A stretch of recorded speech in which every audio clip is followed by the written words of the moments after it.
आपण पाहत आहात भारतीय जनमत, आपला चॅनल। नमस्कार, मी मानसी धामणेकर। आपण पाहत आहात भारतीय जनमत न्यूज। नजर टाकूया त्याच्या ठळक घडामोडींवर।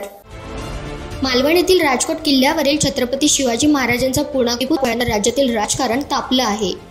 विरोधकांनी यावरून राज्य सरकारला धारेवर धरलं आहे। पंतप्रधान नरेंद्र मोदी यांनी छत्रपती शिवाजी महाराजांचा पुतळा कोसळण्याप्रकरणी माफी देखील मागितली। मात्र तरीही सत्ताधारी आणि विरोधकांमध्ये आरोप प्रत्यारोप सुरू असून आज महाविकास आघाडीच्या वतीने मुंबईमध्ये सरकारच्या विरोधात जोडेमारो आंदोलन करण्यात येत आहे। महाविकास आघाडीच्या या आंदोलनाला अद्यापही पोलिसांनी परवानगी दिलेली नाही, त्यामुळे महाविकास आघाडीचे नेते आक्रमक झाले आहेत। यावरून आता शिवसेना ठाकरे गटाचे खासदार संजय राऊत यांनी गृहमंत्री देवेंद्र फडणवीस यांच्यावर टीका करत सरकारला इशारा दिला आहे। आम्हाला अटक केली तरी चालेल, पण आम्ही आंदोलन करणार, मागे हटणार नाहीत। देवेंद्र फडणवीसांना आम्हाला अटक करायची असेल तर करावी। महाराष्ट्राचे खलनायक देवेंद्र फडणवीसच आहेत, अशा शब्दात संजय राऊत यांनी महायुती सरकारवर हल्लाबोल केला आहे।